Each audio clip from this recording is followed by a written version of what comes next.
I think it's interesting, when he arrives in Leipzig, he's initially very, very happy because it's a very strong Lutheran city, and his job is in a Lutheran church, and coming from Köthen, this is, he's happy to raise his family in the Lutheran area.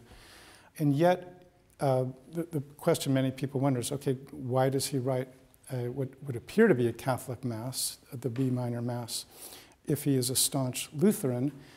So do we hear this as a Catholic piece, or could it just be a collection of Lutheran movements, or does Catholic mean Catholic with a small c, that is a universal piece that transcends both Catholicism, Roman Catholicism, and Lutheranism? Maybe, Michael, you want to...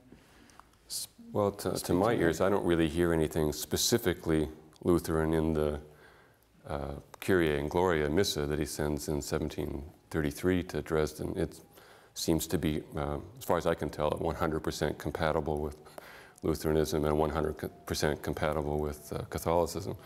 So I don't see him trying to be Catholic, but I don't see him trying to be Lutheran, particularly with it either. It's only in the later parts of the Mass that I hear specifically Lutheran concerns being worked out. Because of course the Credo and the rest of the Mass wasn't part of the original thing that was sent to Dresden, so we don't know exactly what the specific relationship to Dresden is for the rest of the Mass, if anything. Although we're all constantly discovering new things, so there may be more there.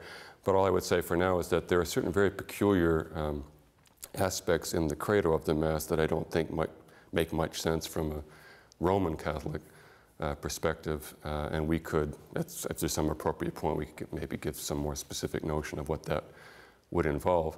But it's really, I hear it only in the Credo. The fourth, what Bach called the fourth part of his Mass, also sounds very like it could very easily fit into either tradition. But it doesn't surprise me that the place where you would find a musical setting being specifically Lutheran would be especially in the Credo, because it's in the belief, the hardcore belief section of the Mass that issue is most likely to come up. And you're, of course, stuck with, as it were, the same Latin words, or more or less the same Latin words that anyone else would set. But the question is then, what is the relationship between the musical setting and those Latin words? And as I said, I don't want to be too cryptic about it, but there are some aspects of it that I don't think someone who is trying to be Roman Catholic would set it that way. There are two things. First, Bach's late collections often are multi-purpose. So for instance, with Klavierübung 3, the so-called organ Mass, it contains preludes and pieces that are with pedal-alter pieces, and pieces that are for manual-alter pieces. So you can take out the pedal pieces and you have one collection. You can take out the manual pieces, you have another collection. And so for the B minor Mass to have a multiple purpose, that is, be both Catholic and both Lutheran, would strike me as not only enriching for this particular piece, but also reflect his concerns in the late collections, especially to have varied, diverse possibilities in terms of use. But I must say that this recent discovery of a Cymbalum Nazaenum that was performed by his predecessor, Johann Kuhnau, has certainly shifted my view personally about the B minor Mass and about the Credo in particular, because I was always intrigued with this Cymbalum Nazaenum as opposed to Credo.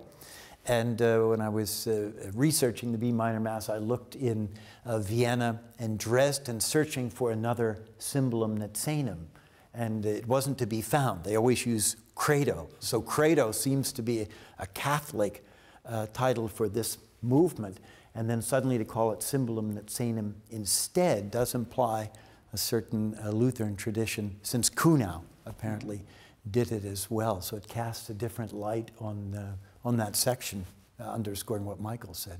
Yeah, it's interesting how that is a new, comparatively new discovery, and Bach research always does seem to be, I think Christoph calls it a moving target, so maybe that's the latest thing that is helping us understand this piece more fully.